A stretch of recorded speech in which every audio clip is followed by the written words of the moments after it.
اگر آپ کو ایمان اور یقین حاصل ہو تو پھر دعا کریں اللہ اس پر استقامت عطا فرمائے، پھر اس پہ ڈٹ جائے۔ نبی پاک صلی اللہ علیہ وسلم نے فرمایا میں اس بات کا خوف نہیں کرتا کہ میری امت کمزور ہو جائے گی، اس بات کا ڈر نہیں کہ پیسے ختم ہو جائیں گے، نہ یہ خوف ہے کہ بھوکی مرے گی۔ حضور کس بات کا خوف ہے؟ تو نبی پاک نے فرمایا خوف یہ ہے کہ ان کا یقین کمزور ہو جائے گا۔ یاد رکھیں اگر اعتبار نہ ہو تو گھر نہیں چلتا، تو اگر اللہ رسول پر یقین کامل نہ ہو تو پھر بندہ مسجد نہیں آ سکتا، پھر اس کا دین نہیں چلتا، پھر اس کے لیے مشکل ہے نماز، پھر اس کے لیے مشکل ہے راہ خدا میں خرچ کرنا۔ میرے نبی پاک نے فرمایا یوں نہ کہا کر کہ یا اللہ چاہے تو دے چاہے تو نہ دے، جب مالک سے مانگ تو کہا کر یا اللہ تجھی سے مانگنا ہے، میں لے کے اٹھوں گا، تو مجھے دے گا۔ فرمایا جتنا تیرا یقین کامل ہوگا اتنا ہی اللہ تجھے جھولی بھر کے عطا فرمائے گا۔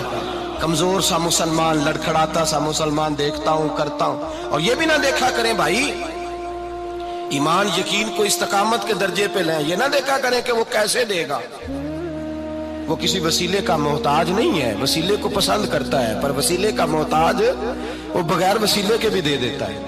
ہر آدمی ماں باپ کے ذریعے پیدا ہوتا ہے، اگر پیدا کرنا چاہے تو جناب عیسیٰ کو بغیر باپ کے پیدا کر دیتا ہے، اگر پیدا کرنا چاہے تو حضرت آدم کو بغیر ماں اور باپ کے پیدا کر دیتا ہے۔ جب یقین رکھیں، یقین قرآن مجید پڑھیے، حضرت موسیٰ علیہ السلام فرعون کے دربار میں کھڑے ہیں، چاروں جانب دشمن ہی دشمن ہے، جادوگر آ گئے، انہوں نے سانپ چھوڑے، حضرت موسیٰ کے ہاتھ میں ڈنڈا تھا۔ حضرت موسیٰ کہتے ہیں یا اللہ کیا کروں؟ تو اللہ تعالیٰ نے فرمایا اپنا عصا پھینک دو۔ کہنا چاہیے تھا نا کہ یا اللہ ایک ہی تو شے ہے، اتنے سانپ ہے، بچانے کے لیے ڈنڈا ہے وہ پھینک دوں؟ ڈنڈا پھینکا جاتا ہے، سانپ کو دیکھ کر کے قابو کیا جاتا ہے۔ یہ میرا اور آپ کا ذوق ہے نا، لیکن انبیاء کرام کا انداز ملاحظہ کیجئے میرے عزیزو۔ اللہ فرماتے ہیں ڈنڈا، اے موسیٰ ڈال دے اپنا عصا۔ پہلے نہیں فرمایا کہ سانپ بن جائے گا، فرمایا بس تو ڈال دے۔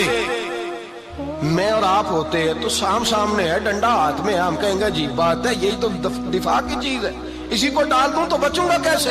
کہا ڈال دو، تو حضرت موسیٰ نے ڈال دیا، کہا میرے رب کا حکم ہے تو میرے لیے بہتر ہی ہوگا۔ اللہ فرماتے ہیں جب موسیٰ نے ڈالا تو میں نے اس ڈنڈے کو، اس عصا کو اژدہا بنا دیا۔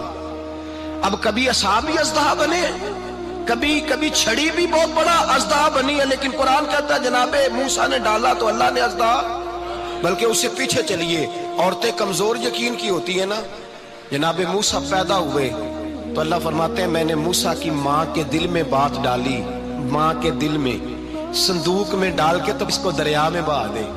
اور بھائی صندوق میں کہہ سکتے ہیں نا آکسیجن کیسے جائے گی، اور دریا میں بچے بچنے کے لیے ڈالے جاتے ہیں کہ ڈوبنے کے لیے ڈالے جاتے ہیں؟ ماں کے دل میں یقین کمزور نہیں تھا ماں کا۔ انبیاء کے ماں باپ موحد ہوتے ہیں، دین کو ماننے والے، ماں کے دل میں اللہ نے بات، اللہ قرآن میں کہتے میں نے وحی کی، میں نے القاء کیا، میں نے بات ڈالی۔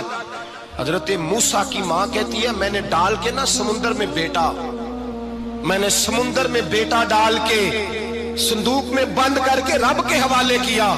آپ فرماتے ہیں میرے مالک کا بھروسہ کیا تو پھر میرے مالک کا کام دیکھو، کمال دیکھو، میں نے دریا میں ڈالا، اللہ نے فرعون کے گھر میں میرے بیٹے کی پرورش کرا دی۔ یہ یقین کہ حضرت موسیٰ کے پاس قوم آئی، قرآن پڑھیے، کہ جناب پانی چاہیے، وَإِذِ اسْتَسْقَىٰ مُوسَىٰ لِقَوْمِهِ، موسیٰ نے اپنی قوم کے لیے پانی مانگا، ہم نے کہا فَانْفَجَرَتْ مِنْهُ اثْنَتَا عَشَرَةَ عَيْنًا، اپنا ڈنڈا پتھر پہ مارو۔ عقل والا آدمی ہوتا تو اڑ جاتا، کہتا یا اللہ پتھروں سے بھی کبھی پانی نکلا ہے؟ اضرب بعصاک الحجر، مارو پتھر پہ ڈنڈا۔ اللہ کے نبی نے منٹ نہیں لگایا، ٹھا کر کے ڈنڈا لگایا، فانفجرت منہ اثنتا عشرۃ عینا۔ اللہ فرماتے ہیں جناب موسیٰ نے ایک عصا مارا، میں نے 12 چشمے جاری کر دیے۔ تو لے تو اللہ کرتا ہے، اللہ کہتا ہے پڑھ نماز روزی دوں گا، کہتا ہے سوچتا ہوں۔ اللہ فرماتا ہے آجا مسجد میں تیرا ہو جاؤں گا، کہتا ہے دیکھتا ہوں۔ رب فرماتا ہے تو میرے محبوب کی غلامی کر، میں تجھے محبوب بنا لوں گا۔ تو کہتا ہے تھوڑا بڑا ہو کے داڑھی رکھنی ہے، ابھی سیانا ہو کے، میں ذرا سرٹیفکیٹ لے لوں اسرائیل سے کہ کتنے سالوں کے بعد آئیں گے، پھر شروع کروں گا۔ پروگرام بنا رہا ہے، ابھی تو ارادے میں ہے۔ اللہ کے پیغمبر کا ڈنڈا، اور اس سے زیادہ آگے بات ہو گئی، پیچھے فوج لگی ہوئی ہے فرعون کی، مجمع ہے۔ اگر آپ کو پیر اجمل رضا قادری کے بیان پسند آتے ہو تو ہمارے چینل کو لائک اور سبسکرائب کریں اور سبھی مسلم بھائیوں کے پاس شیئر کریں۔